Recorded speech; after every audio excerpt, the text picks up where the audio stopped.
Assalamualaikum warahmatullahi wabarakatuh. Kembali jumpa dengan Master Jaspleng. Iya, sesuai janji Master Jaspleng kemarin ya, kita akan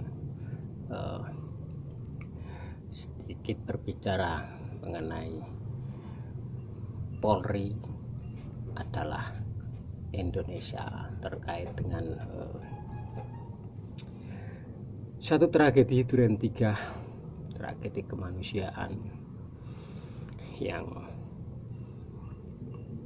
aktor keduanya bagaikan bumi dan langit. Seorang brigjen polisi,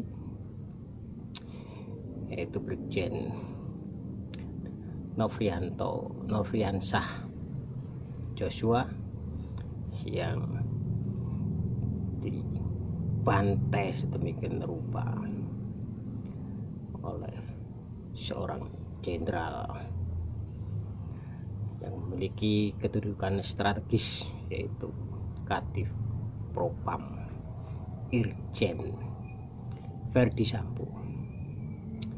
Kabar terakhir terkait dengan tragedi itu, sosok Putri Chandrawati ditetapkan sebagai tersangka kemarin ya. Oleh karena itu sebenarnya kita terlambat karena ada kejadian itu, sehingga tulisan tidak bisa kami turunkan, dan video ini ya masih cukup relevan walaupun kalau saya tulisan itu juga kami unggah karena ketinggalan update dengan kejadian terakhir. Tapi pada intinya Master Jaspleng ingin mengatakan tentang Polri dengan Indonesia. Apa hubungannya Polri dengan Indonesia? Kejadian tragedi Duren 3 yang itu menyeret banyak oknum katanya. Akhirnya kan kalau keliru itu disebut, kalau indisiplin itu disebut sebagai oknum. Hingga 83 yang diperiksa oleh Irwasum.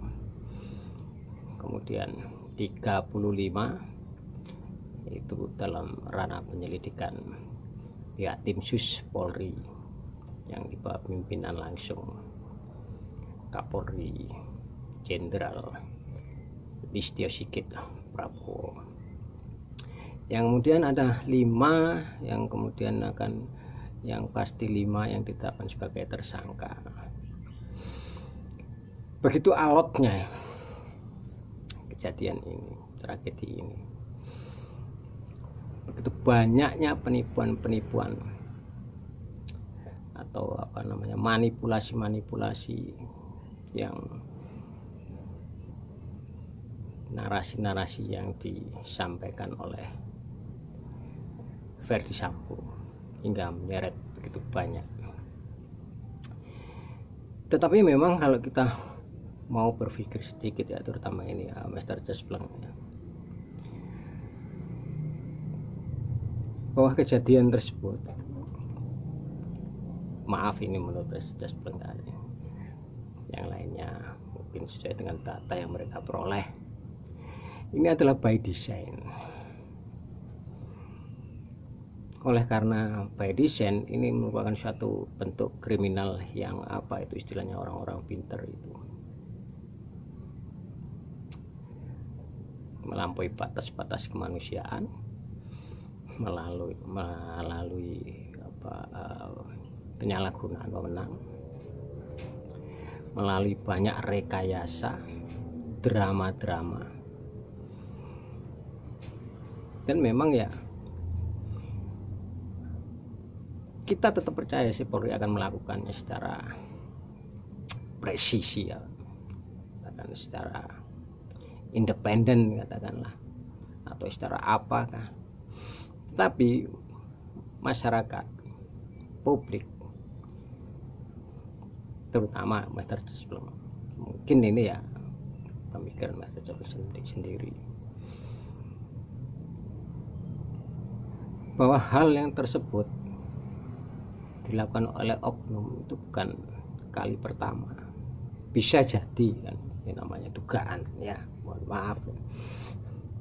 Sebab di sisi lain ada suatu kasus yang juga masih terngiang dalam pandangan kita tentang KM50, sistemik, masif, dan sukses. Di awal-awal kita memperhatikan kasus tragedi Duren 3 ini, sistemik masif itu banyak dilakukan oleh lembaga.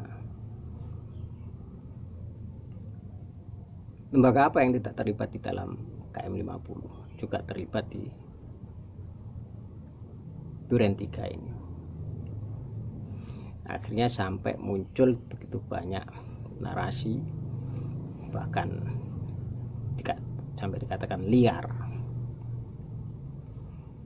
Apakah betul keliaran itu tidak benar? Faktanya publik di awal-awal hingga sampai setelah kejadian itu diumumkan, 3 hari setelah kejadian,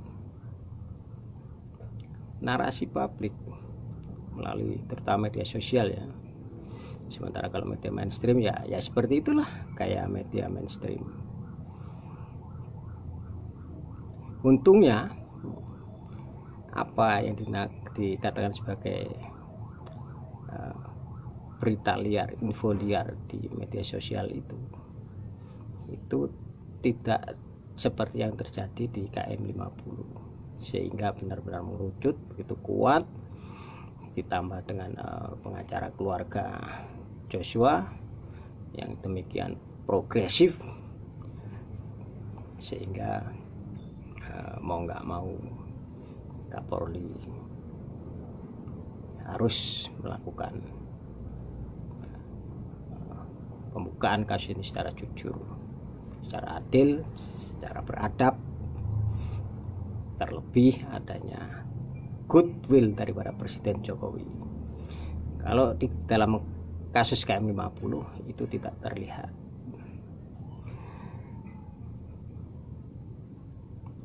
Keterkaitan kasus ini dengan satu lembaga yang seperti Satgasus ini, yang tidak ada di dalam apa namanya, sudah nomenklatur ya, tidak resmi, sepak terjangnya terlihat, terbaca, bahkan mungkin ada yang melihat sebagai kemiringannya, keperuntukannya. Sebenarnya ini ya, kalau ditarik ulur ke belakang, awal terbentuknya Satgasus sebenarnya akan menerangkan banyak hal, tetapi ya yang berkompeten lah yang seharusnya membuka itu, bukan Master Jespleng hanya bicara ngalor ngidul. Mudah-mudahan ada hikmah, dan mohon maaf jika tidak sependapat. Setelah kejadian itu ada kejadian-kejadian lain seperti penangkapan perjudian online, perjudian liar, di mana ini dihubungkan dengan apa itu namanya 303, apa itu 303 yang di bawah kekuasaan naungan daripada Verdi Sambo sebagai Kasat Gasus. Beriringan dengan itu bermunculan video-video di grup-grup WA, kemudian chat, gambar-gambar bagan-bagan tentang yang Satgasus yang berhubungan dengan Verdi Sambo. Bahkan sekarang sampai ada yang muncul mengaitkan dengan Kepala Bareskrim sekarang. Entah siapa yang menyebarkan dan apakah bagaimana kebenarannya, tetapi kita sendiri sebenarnya sudah merasakan, sudah melihat bagaimana sepak terjang yang dikatakan oknum Polri, dari jajaran terendah hingga yang sampai level yang tertinggi. Bau busuk bagi hidung yang normal dan berani mengatakan itu pasti. Oleh karena itulah kondisi di dalam kepolisian Polri ini perlu reformasi. Tidak keliru orang yang berpendapat semacam itu, karena memang demikian masif, tersistem secara sistematis. Kalau kita yang di bawah, ya kita yang bicara yang di tingkat bawah, bagaimana seorang anggota kepolisian itu bekerja, mereka ditarget tangkapan, kalau tidak mendapat ya ada sanksinya. Padahal sebenarnya jika kondisi memang baik secara ekonomi, kejahatan itu tidak akan muncul. Tentu saja dengan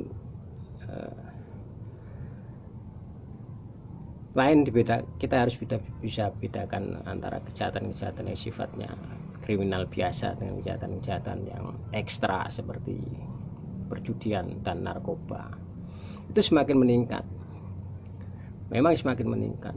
Dan kejahatan narkoba itu memang sekarang sudah menjangkiti kalangan bawah, karena memang mereka tidak memiliki penghasilan. Tapi bagi kalangan atas, mereka yang menghamburkan uang, itu kan mereka memiliki ekonomi tinggi. Sementara itu Sasus juga mengatakan, bahkan terkait dengan kejadian Freddy Budiman pada saat itu, yang makamnya di sini nih, dekat sini nih, membawa ratusan berton-ton itu narkoba dan dikawal langsung oleh jenderal. Rumor itu bukan rumor yang diketahui oleh kalangan atas, kalangan bawah yang kebetulan tidak merahasia ketika itu juga mengatakan kepada Master Cesplung, bagaimana berani nangkap jenderal. Sementara itu di balik misteri hukuman matinya juga ingin menyelinapkan apa yang berbau busuk. Demikian pula dengan Indonesia ini. Banyak lembaga itu yang busuk. Sebenarnya bukan lembaganya ya, oknum, sekali lagi oknum. Bahkan santer di dalam kasus ini merujuk satu lembaga DPR RI yang dianggap diam, namun juga ada yang beralasan karena itu situasi reses.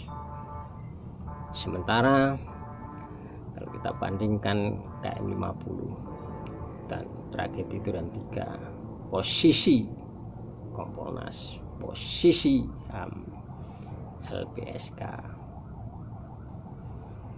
ya kita sudah tahu lah, kita lihat berita-berita tersebut. Dan desakan masyarakat yang tanpa tercemari oleh yang katanya orang dibilang buzzer, itu bukan, itu pengkhianat. Buzzer itu kelompok pengkhianat, tapi katanya ada yang melindungi. Berarti yang melindungi juga khianat. Jadi jangan bilang Indonesia dalam keadaan baik-baik saja. Jangan bilang Polri dalam keadaan baik-baik saja. Jika rakyat, jika publik tidak turut campur mempertahankan Polri agar tidak dikuasai, dicengkram oleh mafia, nah itu narasi berita itu kan bukan Master Cesplung ya. Mudah-mudahan Anda yang mengikuti kedua kasus atau kasus-kasus di kepolisian paham. Master Cesplung tidak bisa menjelaskan secara detail seperti kebanyakan orang-orang pintar kita, orang-orang pandai kita. Nah itu pun sebenarnya bermuara. Kenapa? lembaga seperti itu dikuasai, walaupun tidak secara menyeluruh. Saya mengatakan sudah dikuasai tapi belum menyeluruh. Memang masih ada orang-orang baik yang tidak mau kalangan Polri kita itu, dan kita sebagai warga kita harus memang mensupport manusia-manusia bersih, manusia-manusia beriman di tubuh Polri untuk tetap mempertahankan Polri tetap di dalam genggaman kita sebagai manusia Republik Indonesia ini. Demikian juga dengan negeri kita ini, sejengkal demi sejengkal itu dikuasai dan dicengkeram kebijakan-kebijakan yang sekarang ini bergulir. Apakah kebijakan itu kebijakan yang pro rakyat? Ini sudah banyak loh ditulis, bukan Mr. Jobless yang ngomong, banyak berita yang mengatakan seperti itu. Silakan cari.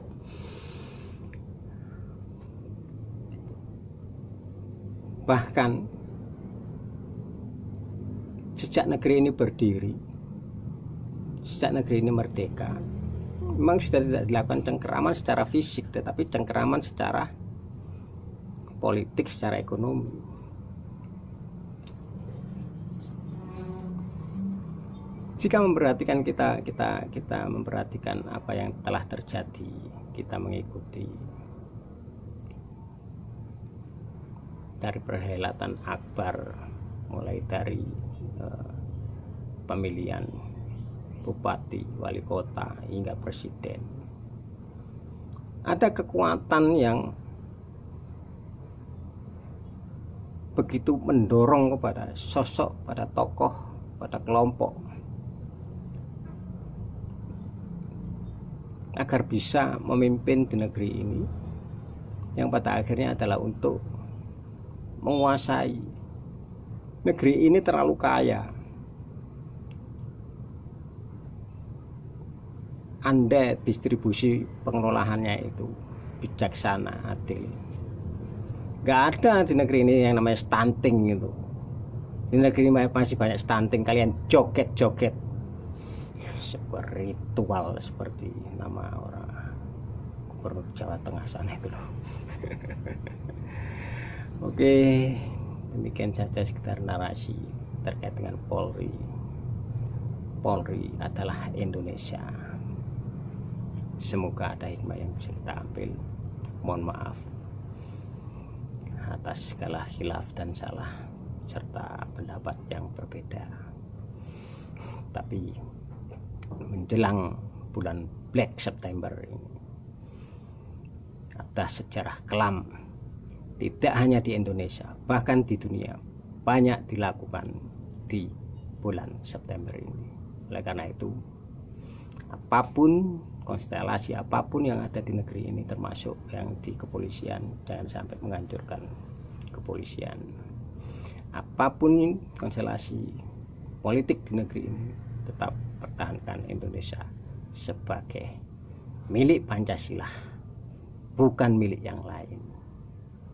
Oke, tetap slogan Master Jespleng, tetap jadikan Pancasila sebagai khilafah bangsa Indonesia, sebab Pancasila adalah khilafah rasa Nusantara. Sekali lagi mohon maaf, akan kami ikut sertakan link tulisan dari janji saya kemarin di video ini. Mudah-mudahan tidak jenuh. Dan oh iya, ini ada sesuatu yang menarik yang ini. Verdi Sambo kan rekeningnya begitu banyak, bahkan uang kontannya aja ditemukan di bunker itu banyak. Banyak toko-toko lain sekarang itu memiliki bunker di rumahnya, itu tidak dimasukkan di dalam bank-bank agar tidak terlacak oleh PPATK. Tetapi di dalam kasus Verdi Sambo ini, ya mohon maaf kita tambah sedikit ya, tambah durasi. Peran-peran semua lembaga itu harus aktif terkait dengan adanya kasus-kasus yang harus segera dibuktikan, karena jika tidak ini akan merembet yang malah jadi yang gak karu-karuan terkait dana-dana yang ada, uang kontan yang ada di dalam bunker Sambo itu. Ya, kalau mau selamat ya tidak terlacak, titipkan aja sama Master Jespleng. nanti keluar penjara atau paling dihukum 20 tahun, dijalani sekian tahun, keluar bisa kembali uangnya itu, bisa kembali utuh, paling kalau kurang ya 0,5% lah. Oke, kita bercanda. Begitulah bahwa ada hubungannya kondisi Polri dengan Indonesia, dengan negeri kita ini. Oleh karena itu sebagai masyarakat yang paling tidak kita memperhatikan, kita memiliki saluran-saluran yang mudah-mudahan didengar, kemudian diambil hikmat, dan ada perubahan sedikit demi sedikit, seperti perubahan Polri kita yang telah dicokok mafia. Billahi taufik wal hidayah. Wassalamualaikum warahmatullahi wabarakatuh.